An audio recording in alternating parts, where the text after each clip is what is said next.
શ્રી કામધેનુ પ્રાગટ્ય સમુદ્ર મંથનથી થયું હતું અને ગૌઓમાં પણ સર્વશ્રેષ્ઠ ગૌ શ્રી કામધેનુ ગૌમાતાને બતાવે છે. એમ તો બધી ગૌમાતા સર્વશ્રેષ્ઠ છે.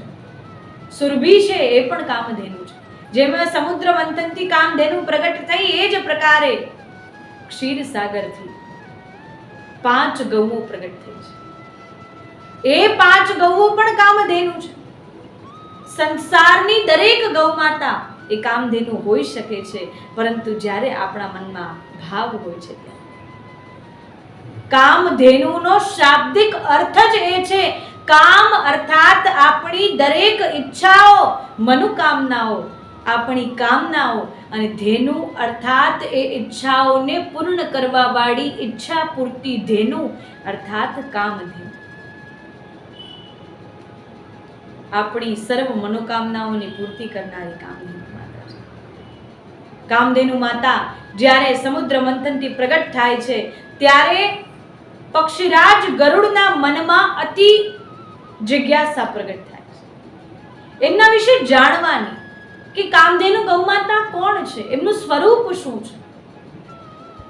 કામધેનુ ગૌમાતા કઈ પ્રકારે મનુષ્ય પર કૃપા કરે છે, કામધેનુની સેવા કઈ પ્રકારે એક મનુષ્ય કરી શકે છે, કામધેનુની કૃપા કઈ પ્રકારે એક મનુષ્ય પ્રાપ્ત કરી શકે છે.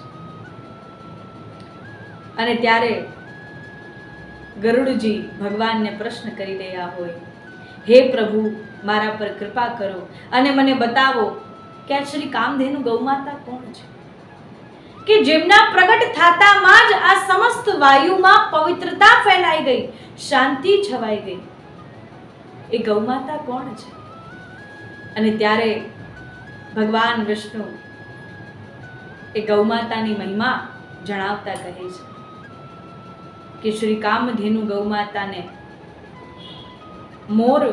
મયુર પંખની પૂંછો હોય છે. શ્રી કામધેનુ ગૌમાતા અતિ મનમોહક સ્ત્રી સમાન સ્વરૂપ વાળી હોય છે. એકદમ શ્વેત, ગરુડ જેવી જેમની પાંખ હોય છે.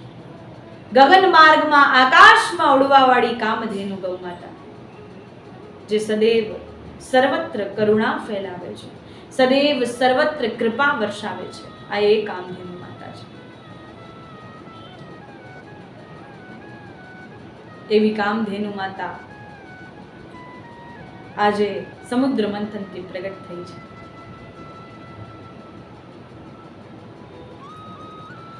અને જ્યારે કામધેનુ ગૌમાતા પ્રગટ થઈ હોય ત્યારે સમસ્ત દેવતાઓને અતિ પ્રસન્નતા થાય. અને જ્યારે કેમ કે અત્યારે દૈત્યોનું શાસન ચાલી રહ્યું, દૈત્યોના મનમાં કામધેનુના ગુણોને સાંભળવાની ઈચ્છા પ્રગટ થાય કે અરે આ તો બધી મનોકામનાઓ, ઈચ્છાઓને પૂર્ણ કરવા વાળી ધેનુ છે. યદિ આ ધેનુ આપણી પાસે આપણે રાખી લઈએ, જીવનમાં ક્યારેય કોઈ પણ પ્રકારથી જપ તપ કરવાની આવશ્યકતા નથી, ભગવાનને પ્રસન્ન કરવાની આવશ્યકતા નથી. આ ધેનુ આપણી પાસે છે, ભગવાન તત્કાલ પ્રસન્ન થઈ જાય છે. એટલા માટે જ્યારે એ કામધેનુ ગૌમાતાના ગુણોનું વર્ણન કરતા ભગવાન વિષ્ણુ કહે છે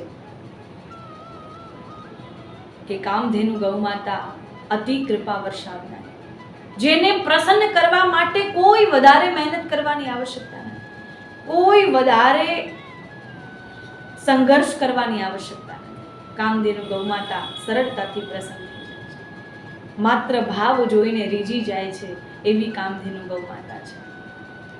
પ્રથમ ગૌમાતા માં એટલી કરુણા, એટલી દીનતા, એટલી પવિત્રતા,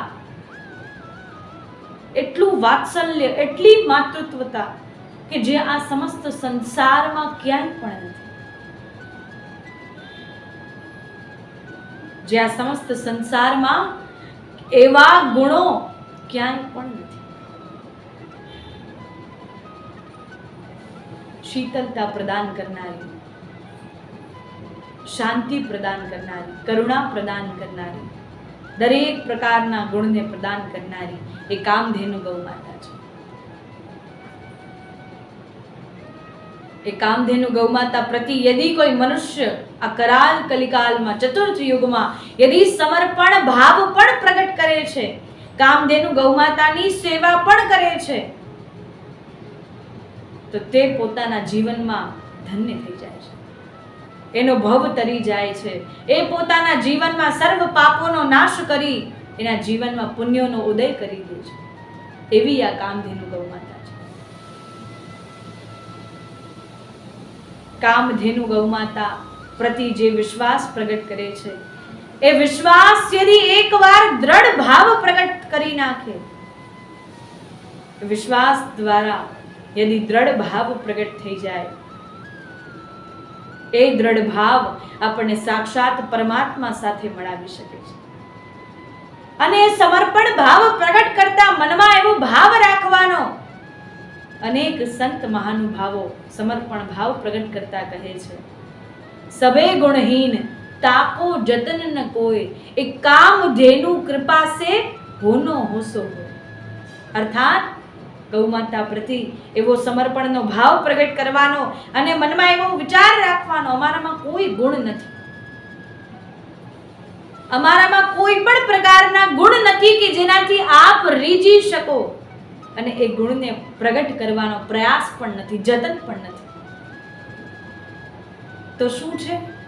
મનમાં એક વિશ્વાસ, જે વિશ્વાસ દ્વારા અમે આપને ભજી રહ્યા છીએ, અમે આપની ભક્તિ કરી રહ્યા છીએ, કે આપની ભક્તિ દ્વારા, આપની સેવા દ્વારા, કામધેનુની સેવા દ્વારા સાક્ષાત પરમાત્મા પ્રસન્ન થઈ જાય, સાક્ષાત પ્રભુની પ્રસન્નતા પ્રાપ્ત થઈ જાય, સાક્ષાત પ્રભુની સેવા થઈ તેવું મનાય છે.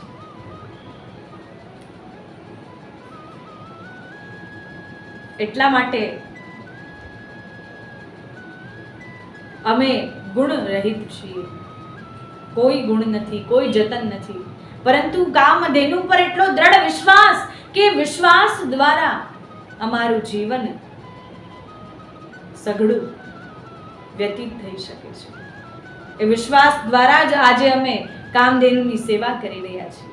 એવો મનમાં દ્રઢ વિશ્વાસ ભાવ પ્રગટ યદિ કોઈ મનુષ્ય કરે છે, એ જીવનમાં પોતાની બધી ઈચ્છાઓને પૂર્ણ કરી શકે છે. અને મનમાં જ્યારે જ્યારે કામધેનુનું સ્મરણ કરતા કામધેનુના જાપ પ્રારંભ કરે છે, બહુ સુંદર મંત્ર સ્મરણમાં આવી રહ્યો છે. કામધેનુનો મંત્ર કે હે ધેનુ આપ કામધેનુ છો, ત્વમ ધેનુ કામધેનુ સર્વ મનોપૂર્તિની, સર્વ પાપ નાશિની, મોક્ષ ફલ પ્રદાયિની, નમો ગોભ્યે નમો. હે ધેનુ આપ કામધેનુ છો, આપ તો સર્વ મનોકામનાઓને પૂર્ણ કરનારી, સર્વ પાપોનો નાશ કરનારી, મોક્ષ ફલને પ્રદાન કરનારી છો. આપને વારંવાર નમસ્કાર છે.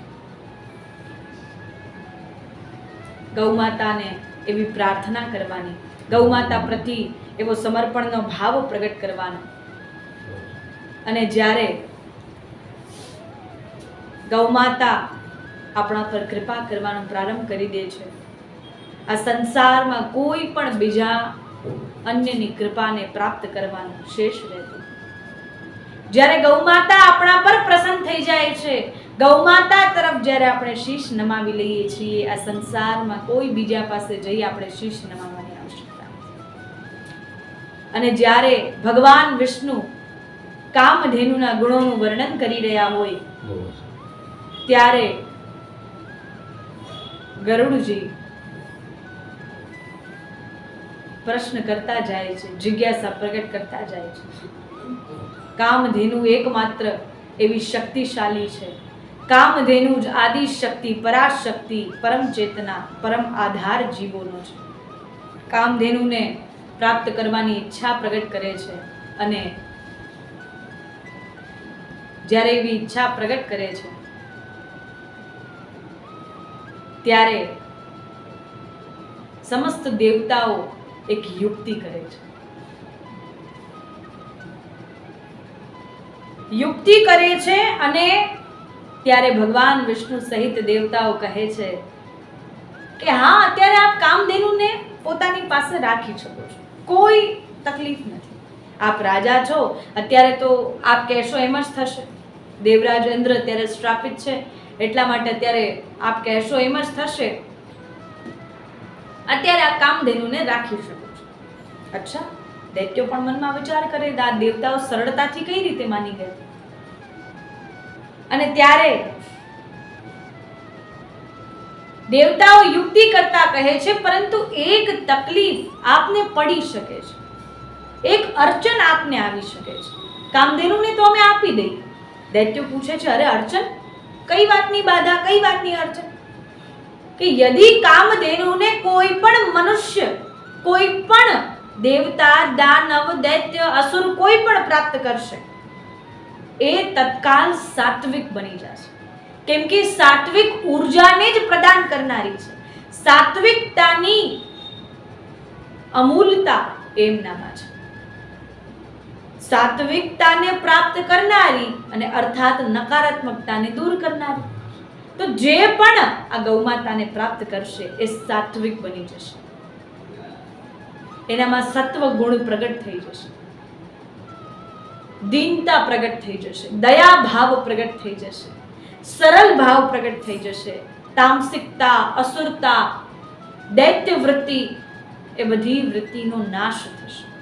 અને દૈત્યોની શક્તિ એ તામસિકતા છે. ક્રોધ, અસ્ત્ર શસ્ત્રનો પ્રહાર, લોકોને તકલીફ પહોંચાડવી, લોકોને પીડા પહોંચાડવી. હવે જે રીતે સાત્વિક મનુષ્યની શક્તિ એ સાત્વિકતા છે, એ વધારે તામસિક વાતાવરણમાં ન રહી શકે. વધારે ક્રોધ થતી હોય, બહુ વધારે એકબીજા પર ક્રોધ કરવામાં આવતો હોય, એકબીજાને પીડા પહોંચાડવામાં આવતી હોય, બહુ દુઃખ ભર્યું વાતાવરણ હોય, આખો દિવસ જ્યાં ક્રોધ થતો હોય, એકબીજા પર બરજવામાં આવતું હોય, એ વધારે તામસિક વાતાવરણમાં ન રહી શકે. કેમ કે એનો એ જીવ પોતે જ સાત્વિક છે, એને વાતાવરણ માફક જ ન આવે. અને તામસિક વ્યક્તિનો શક્તિ એ તામસિક.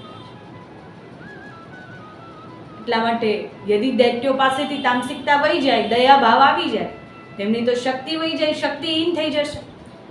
આ બધું સાંભળીને અન્ય દૈત્યો એ અંદરો અંદર વિચાર કરી રહ્યા હોય, વાર્તાલાપ કરી રહ્યા હોય કે યદિ આ કામધેનુને અમે પ્રાપ્ત કરશું, અને જો એવી દયા ભાવના પ્રગટ થઈ, એવી દીન ભાવના પ્રગટ થઈ કે જે 14 ભુવન 3 લોક અમે જીતીને લીધું છે, એ પાછું વયું ગયું હતું, અમે દાનમાં જ દઈ દીધું હતું. એટલે એવું ન થવું જોઈએ. એવી દયા ભાવના, દીન ભાવના અમારે નથી જોતું. અમે તો હવે રાજા બની ગયા છીએ, અમારે એ જ બનીને રહેવું છે. અને ત્યારે યુક્તિ સફળ થઈ અને શ્રી કામધેનુ ગૌમાતાને પ્રાપ્ત કરવાની દૈત્યો ના પાડી દે છે. દૈત્યો કહે છે કે હવે અમારે કામધેનુને પ્રાપ્ત નથી કરવી. અચ્છા, કામધેનુને તમે લઈ લો. અને ત્યારે જ સપ્ત ઋષિઓનું આવાહન કરે છે ભગવાન વિષ્ણુ સહિત સમસ્ત દેવતાઓ સમક્ષ. સપ્ત ઋષિઓ પ્રગટ થઈ જાય છે અને સપ્ત ઋષિઓ પાસે એ કામધેનુ ગૌમાતા પ્રદાન કરવામાં આવે છે.